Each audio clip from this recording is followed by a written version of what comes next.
Hello everyone and welcome back to another Timberborn Permadeath. Wow, episode 16, and you may have seen from the previous episode I lost my mind a little bit by building a crazy factory for the bad water to stay in. If we're talking about law, then we want to keep that contaminated water inside its own building, and we've certainly started the plan to do that.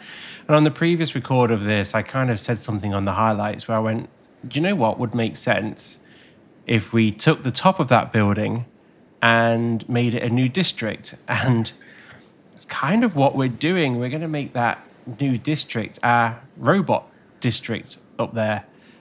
It's crazy. It's a big build. There's a lot more going on with it. And this episode's going to focus on that build. But look where we are. Look what we've managed to achieve. We have that one single water source in the middle, and all the water's coming out of there. And we do still have that problem here of there's too much water being taken out that they're not collecting anymore. So we're building that huge ring of water pumps to take that out, and the power wheels are an important part of that. They use so much power and energy. Having a single run of power wheels, as you can see here, wasn't enough, so we tripled that. And then I thought in the previous episode, well, let's just go crazy and build a massive building around this, add a double-decker layer on top of it, and then, as I said, and what we're going to focus on this episode, we're going to build a robot factory on top of it. And I kind of want to make this building look good as well with design, and you wouldn't even be... you wouldn't even think I was doing a permadeath one at this stage when I'm doing crazy, silly builds like this. And quite honestly, this is how I normally play. I do these crazy big structures, and this one is actually a very ugly one. I normally have waterfalls and stuff falling over all of this stuff, but for now, on this series, let's stick with this. I have no idea if they're going to build this in time or what that looks like, but what I do know is we are going to need a lot more metal blocks and a lot more wood, and that's what we've been trying to do. We've been trying to get resource. We've been trying to build the colony and build food districts and metal districts to try and get the numbers of beavers up. And we haven't bought in the new rule that I want to do on this hard mode. The rule where we're not allowed to turn the birthing pods off when a drought comes. And I've kind of set that up. I don't want to force this colony to die because of a new rule I bring in halfway when this colony is not set up for it. And the rule of the birthing pods, we're going to write in on a new playthrough officially, where we're going to say by cycle 10, you're not allowed to turn the birthing pods off anymore. All the rules that we've got, but we're not allowed to turn the birthing pods off. And on this playthrough, the rule is going to activate if I make it a whole drought without turning the birthing pods off. Then after that drought, I can't do it anymore. And that's how we're going to run this. We're going to run this playthrough and see how that goes. But until then, let's focus on this insane build. I started by putting windows because I wanted to see the animation of the wheels run through the structure and focus on lines that go up. So that was the first thing that we did. We fixed the bottom run and put windows in, put doors in, and it was a bit of an insane time. We then started to build the second deck, and that second deck had to have a metro on this. And the metro is going to be part of the robot district that goes from the ground floor all the way up to the first and second. And in order to do it, I had to destroy half of the aqueduct, which was being built to feed 3. I do fix that, and I am going to focus on building 3 before this monstrosity. This build here is going to be something that they do when they don't have a lot of anything else to really take care of. And in doing that, we have to rebuild the aqueduct, and we have to focus its build priority. And in this highlight video, I have to speed this up. This is a long process, and the reason it's sped up this quickly is I don't want these videos to go on too long. If you're interested in watching this build properly, go and check out the playthrough video, which is the same title with playthrough on, and you can watch this build in more detail. This is just the highlight video where I kind of talk about the plans for this colony, where I want it to go. And this build was just so silly. I kind of wanted to feature it on here. But when I filmed the original video, I forgot to turn my microphone on. I was talking to myself for an hour, and I thought that was a bit lame to kind of just skip the episode. So I sped it up and then did another 45 minutes on the end of it. Now, as part of the playthrough video as well, you're going to see a lot of management on this. To have a colony running like this with all of these parameters hitting it, I'm having to micromanage a lot of that material moving around. And I found out that Metal District was not exporting any metal blocks. So they had like 200 metal blocks there and not taking it out. So I had to fix that problem with the district crossing and make sure all the beavers are doing the jobs that they're meant to be doing. And while you're building one of these builds, it's easy to die because I will hyper focus on the design, on the detail, and making sure it all works and all the pathways are connected.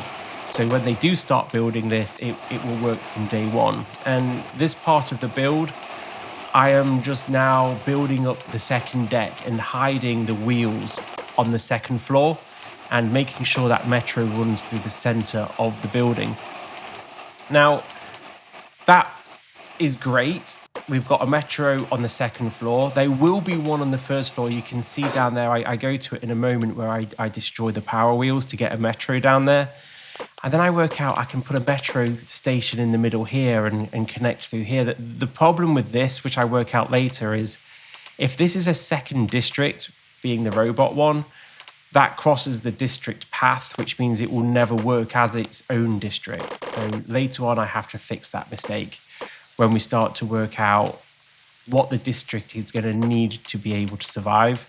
The video is going to slow down in a moment as we go to the sort of next parts. This was part one of the video, which I sort of messed up, and it's quite boring because I'm just building decks. I'm repeating the same things over and over and over again, but you can start to see how cool this thing is looking.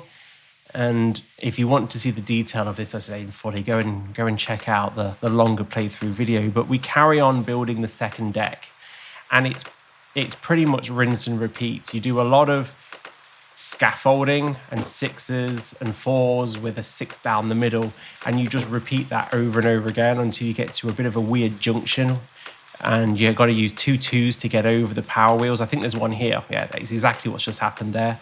I built 2 2s and then 6s and 4s to get over the top, and you keep repeating that pattern all the way down this building, and it is a long building. Can you imagine all of the wood and metal that's going to go into building all of this? It's going to be insane, and I want to see it through to the end, which means I am probably going to build another district, which is going to be solely focused on building wooden planks and forests. That is all that district will do to be able to power this, and I'm probably going to have to do another metal district as well to feed all this.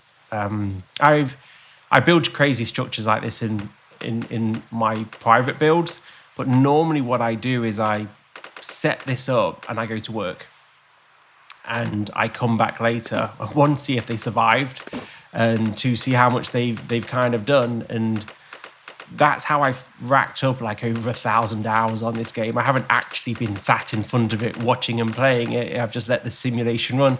And I think that's the new lesson for me when I'm streaming and creating this content. I don't have the luxury of going away from it for that long, because I want to bring you guys on the journey with me on this. And that's leading me to think about new settings when we come up with the rules for the permadeath map. And I'm going to call it an official one when we do it. And I'm even thinking of building our own map with only one water source and the crater in the middle, and maybe even making that crater smaller as well, so it's only like, I don't know, 6 by 6 squares, rather than the one that's on this map, which is a lot larger than that. So we're just finishing off the deck and just doing details, adding metal into the windows to make that look good when it's done. And we are there. We are 2 decks up, 2 stories up. It looks absolutely insane. I'm quite exciting to see when they build this and start putting this thing together. But now we're going to focus on the needs of a new district. Oh, actually, I think this bit I work out that I can't do what I wanted to do, but we're going to start focusing on the needs of a new district. And what I mean by that, if you've watched these videos before, there's certain things that you have to do on a district crossing line. A colony will not import wood, planks, metal blocks if it does not have storage capacity on the other side of the district crossing. And that means any materials you need this district to have, like cogs, wood, planks, metal, food, water, extract, grease, you have to build these storage facilities on the other side of it. It's a bit strange when you play the game to get your head around that, but it does make sense when you play it, that you would need to do that. And that's what we're going to start doing. We're going to build houses for beavers. We're going to start building all of that storage facility. But before we get there, I fixed something that I didn't do very well at the beginning of this game. I built the most ugliest power chain to get power to the district as quickly as I possibly could. And I'm going to fix that on this. I'm going to clean it up. We've got dynamite to make the power chain go underground, and then I can put a new metro across those blocks at the front, and then a district crossing for the robots to be able to use eventually. And I'm going to be honest, I don't really know the use of robots. I know they work 24/7 and they can replace beavers, and they don't need water, and that's great. It almost becomes a different supply chain. I haven't really found much of a use for them on the game. I think it's because when I get them, I'm pretty much at the end of the run through, so I haven't really learned their uses. We'll see if that changes on this. We'll play with robots a little bit more on this playthrough. But you can see what I'm doing here. I'm building the places to store the wood, the logs, the food. We don't need dynamite up here, so I'm not going to bother with dynamite, but we do need cogs and gears, and we need food. When this colony does stop working because the robots all die out or something goes wrong, you still need to be able to have living beavers to go and start the colony again.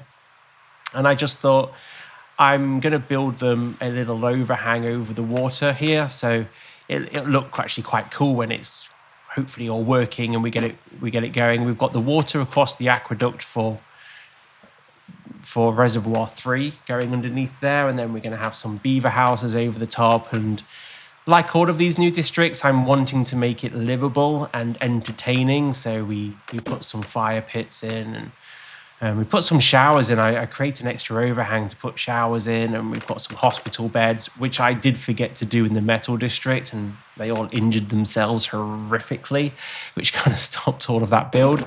We're not going to make that mistake here. We've got some clock towers going in, we've got some fire pits, we've got some railings and some bushes, and it's going to look really nice, that area, when it's done.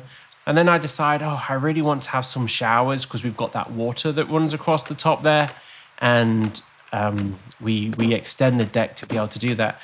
And after talking through this just now, I've realized that we probably should put some water pumps in here. Although robots, can't remember if they need water or not, but I don't think they do. I'm not sure that's going to be necessary, but if they do, I can always take a run off this and bring a water supply up somehow. And I think that's a problem for the future of this. I might build a water tank up here. I don't know. We'll see. But speaking of water, we've got to put the water storage in. We have to put the extract in. And we have to put grease in. I'm pretty sure these need grease to work better. I think they need paper. I think that's the other district that needs time cards or whatever they call them. Not district, sorry. Faction of beavers. And that was about it, really. I mean, there's been a lot of build. I mean, this build was crazy, and it's not finished yet. I need to finish off all the robot factories and work out how the power is going to get up here and look at that. But it's insane. It's a crazy building. I have no idea if they're going to finish it before I die on this. But if they do finish it, look how cool this is. This is mad. absolutely mad, the amount of resource in this thing. But it will look good, and that's all that matters.